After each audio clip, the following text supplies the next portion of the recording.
اس میں بہت سے لوگ اساتذہ ہیں، بہت سے مؤذنین ہیں، بہت سے ائمہ ہیں، بہت سے خطباء ہیں۔ ایک بات میری ہمیشہ یاد رکھیے، آپ مدرسے کے یا مسجد کے آپ ملازم نہیں ہیں، آپ ملازم نہیں ہیں، آپ خادم ہیں۔ ملازم اور خادم کا ایک فرق ہے جس کو ہم نہیں سمجھ پاتے۔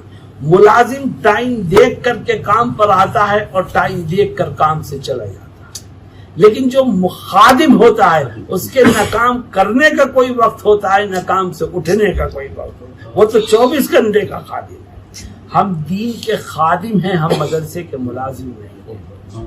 ہم دین کے خادم ہیں، ہم مسجد کے ملازم نہیں ہیں۔ آپ اپنے اندر خدمت کا جذبہ پیدا کیجیے، اور جب خدمت کا جذبہ ہوگا تو آپ کا ذہن آپ کو اطمینان سے بیٹھنے ہی نہیں دے گا۔ آپ مسجد میں ہیں، نماز پڑھا رہے ہیں، آپ اپنے آپ کو خادم سمجھیں گے تو ہمیشہ غور کریں گے کہ اس مسجد میں کتنے بچے ہیں، محلے میں وہ ہیں جو قرآن پڑھنا نہیں جانتے۔ حالانکہ آپ کی ذمہ داری نہیں ہے قرآن پڑھانے کی، لیکن آپ اپنے آپ کو دین کا خادم سمجھیں گے تو ہمیشہ اس تک و دو میں رہیں گے کہ محلے میں کوئی بڑا چھوٹا ایسا نہ رہے جس کو قرآن پڑھنا نہ آ جائے۔ یہ خدمت کا جذبہ ہے جو آپ کو متوجہ کرے گا اس جانب۔ اور اگر آپ کا کام یہ ہوگا کہ وقت پر آئے، وقت پر گئے، مہینہ پورا ہوا، آپ نے تنخواہ لی اور اپنے گھر کی راہ لی، تو آپ ملازمت تو کر رہے ہیں، آپ دین کی خدمت نہیں کر رہے ہیں۔ آپ کو اپنی آنکھیں کھلی رکھنی چاہیے، آپ کو خدمت کرنی ہے، ملازمت نہیں کرنی۔ اور یاد رکھو، میں نے چھوٹی سی عمر میں کھلی آنکھوں دیکھا ہے کہ جس کے اندر خدمت کا جذبہ ہو گیا اس نے کبھی تنخواہ کو نہیں دیکھا، جس کے اندر خدمت کا جذبہ پیدا ہو گیا اس نے کمیٹی کے ذمہ داروں کی پیشانی پر پڑنے والی لکیروں کو نہیں دیکھا، جس کے اندر خدمت کا جذبہ پیدا ہو گیا وہ کبھی کسی سے متاثر نہیں ہوا۔ اسے خدمت کرنی ہے، تم تنخواہ دو تب بھی کرے گا، نہ دو تب بھی کرے گا، اس کا رب اسے دے گا۔ آپ اس بات کو ذہن میں رکھیے کہ ہمارے اکابر سے جن لوگوں نے فیض اٹھایا ان کی خوبی کیا تھی۔ انہوں نے پڑھا، کوئی مشرق میں گیا، کوئی مغرب میں گیا، کوئی شمال میں گیا، کوئی جنوب میں گیا، اور جہاں جو پہنچ گیا اس نے دین کے جھنڈے گاڑ دیے۔ کیوں؟ اس لیے کہ خدمت کا جذبہ لے کر کے گئے تھے، ملازمت کی نیت سے نہیں گئے تھے۔ آپ کے اندر بھی خدمت کا جذبہ ہو۔ جب دین کی خدمت کا جذبہ ہوگا تو محلے میں کوئی باطل فرقہ پنپے گا تو آپ کبھی چین سے نہیں بیٹھیں گے، اس کے اٹھنے والے سر کو کچلنے کی کوشش کریں گے، کیونکہ آپ کے اندر خدمت کا جذبہ ہے۔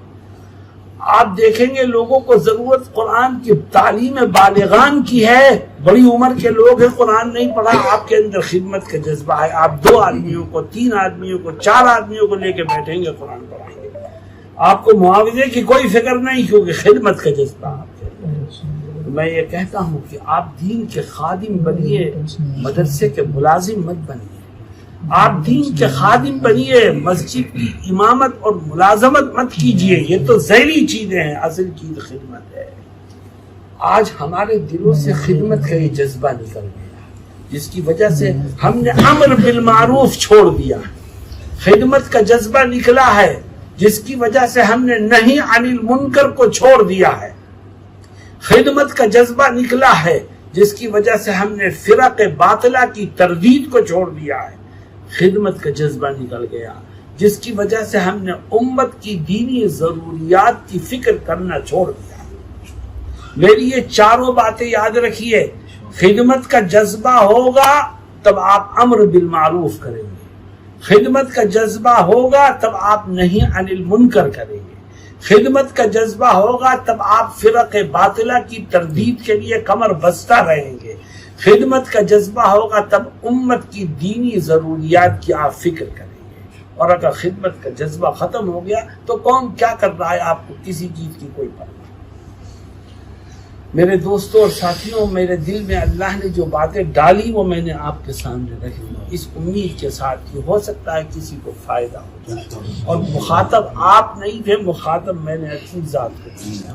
اللہ میری بھی اصلاح فرمائے، اللہ ہم سب کی اصلاح فرمائے۔ وآخر دعوانا ان الحمد للہ رب